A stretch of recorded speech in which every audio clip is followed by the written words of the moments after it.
What's going on, guys? My name is Sam and you're watching Cast Blast Camp. And in this video, I took on the challenge of skinning and tanning my very first deer hide. I made some mistakes along the way. I learned a lot of important information. And if you guys want to know what I learned after going through the process of skinning and tanning my first deer hide, stay tuned. And thanks for watching.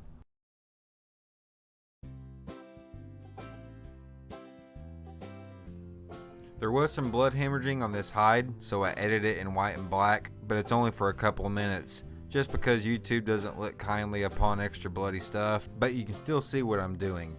I'm basically just taking the knife, pinching up a piece of the meat or the flesh, and cutting it off, sort of like filleting a fish or filleting a steak.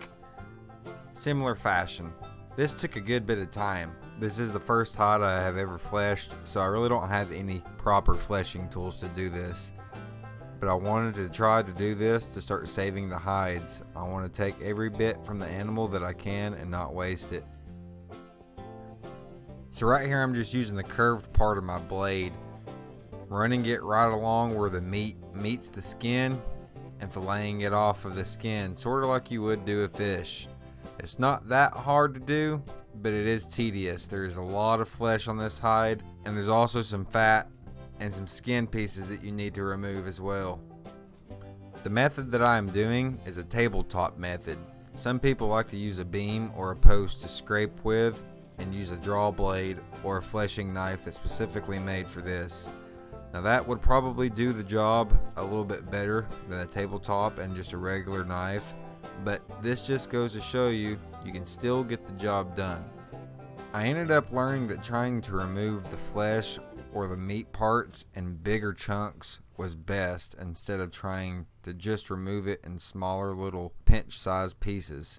One of the more difficult parts of doing this method is getting the meat and the flesh off of the edge of the hide. Ever so often I sharpened up my blade to keep it nice and sharp.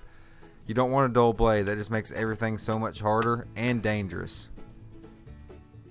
Doing this method took several hours. Looking back on this method, it's not the best, but it gets the job done. In the future, I'm going to do another method with a pressure washer and see how the two methods compare. I'm trying to remove as much meat and flesh as possible. You don't want any flesh or meat left behind on the hide during this process. Anything that's left behind will just make the process harder in the end. I do have to mention this is a fresh hide. I just skinned the deer a couple hours before I started this process. So the hide is still nice and soft. You want it soft when you're fleshing. It's easiest to remove the flesh and the meat and the extra fat and skin when the hide is still wet or soft or fresh. So now it is the next day. The hide did sit out overnight. It dried up a little bit, but I removed most of the flesh before it dried up. There are some pieces that are left behind that I'm scraping off now and removing before we go to the next step in the process.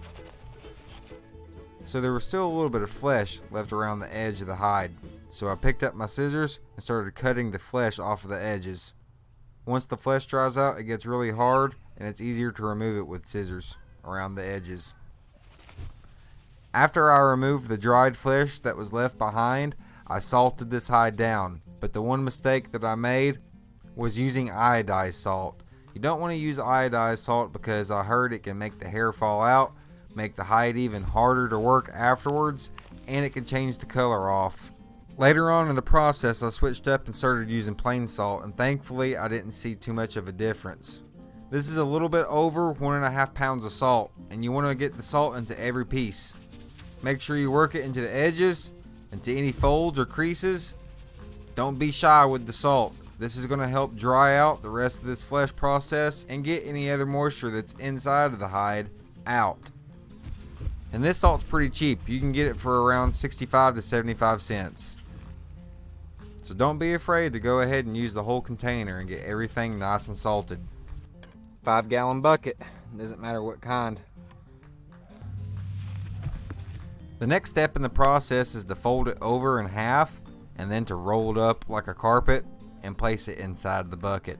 The salt is going to draw out moisture, and the moisture will leak in the bucket over a 24-hour period. And then we will repeat this step again. Get out more salt, salt it down, roll it up, put it back in the bucket. So this is after 24 hours. Just take the hide out. You'll have some liquid dripping off the bottom. One mistake I made was not putting a little rack into the bottom to where the hide could sit up off the bottom and not be soaking in its own liquid. So now I'm just opening the hide up, unfolding it, and shaking off some of the old salt. I want to do this before I reapply some of the new fresh salt. Now we just repeat the last step of the process. Get a new thing of salt, open it up, spread it out over the whole hide.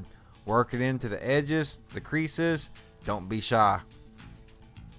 Then repeat the same folds as before. Fold it in half, flesh on flesh side, long ways, and then begin to roll it up like a carpet, and then put it back in the bucket for another 24 hours, and we'll come back after that.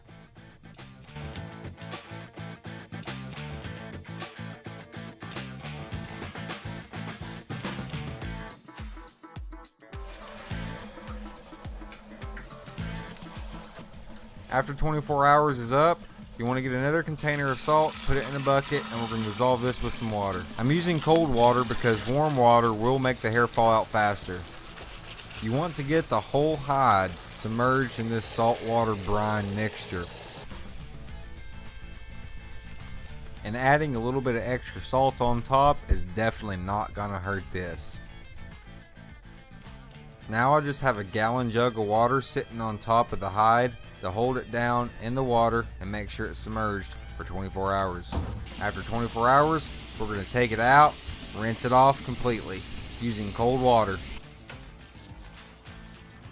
At this point, you want to rinse it very thoroughly, trying to remove as much salt from the hide as possible. Also, this is the point to where if there's any little extra bits of flesh that you wasn't able to remove before, remove it now.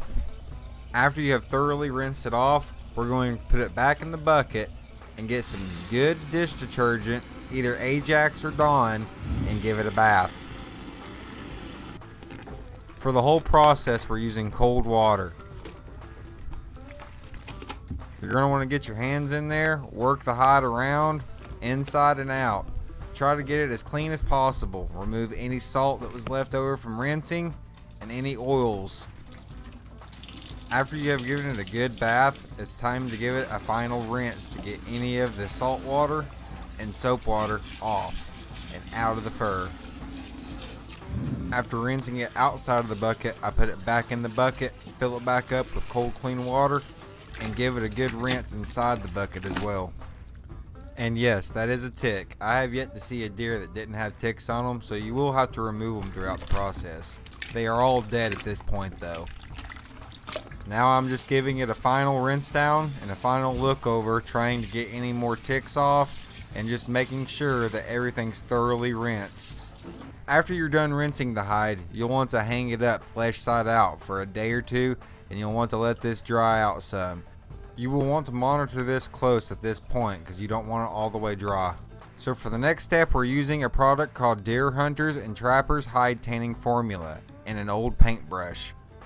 You will want to apply a generous amount of this formula to the hide, and then use the brush to massage it in and work it in. You want to cover the whole hide in this formula, edge to edge. You don't want to miss any spots. Be generous. A smaller deer hide may only use around half a bottle, while a full-size buck deer could use a full bottle, maybe a bottle and a quarter. This is also a product that you don't want to be shy on. Make sure to have plenty enough to spread over the whole hide, edge to edge.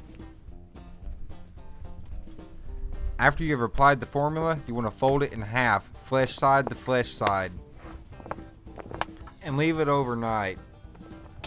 Anywhere from 12 to 16 hours will do. After 12 to 16 hours, you want to open it up and leave it exposed to air and let it dry the rest of the way. Now I was going to try to use this sandpaper, 60 grit, wrapped around this rock to try to start sanding this hide to make it more pliable. But what I didn't know at the time is this is going to be a very hard method of trying to do this for this hide in particular. The sandpaper just gummed up from the formula just too quick and didn't do its job that well, so I had to figure out something else. Another method is to stretch and massage and work the hide by hand, but at this point the hide is pretty tough, so I was wanting to get it more supple than what I could do by my hand, so I knew this wasn't going to work either. At this point I was still trying to work it by hand, folding it over, trying to massage it out like most people have done before. But I noticed that some of these bends put weak spots in the hide, so I had to stop doing this. One of the optional methods that's listed on the back of the hide tanning solution bottle says after the skin is fully tanned and dried, it can be tanned further with a wire wheel or coarse sandpaper if a higher degree of suppleness is desired. So I got my drill out, got some wire wheels, and went to work. This is a good method, but you have to be careful not to burn out a spot. You can definitely burn a spot out and cut right through it if you're not careful. This is where I'm thinning the hide, trying to get it nice and supple, removing any colorations that's not supposed to be there, any leftover dried hard bits that's not supposed to be there. When I was massaging it out by hand and trying to fold it over, it created some crease lines and weakened the hide. On some of those spots, the wire wheel went a little too much into those creases and ended up cutting through and leaving little slits or little holes on a couple of spots. It was taking a good bit to get this hide to the level of suppleness that I was wanting, so I was going to tackle it half a hide at a time.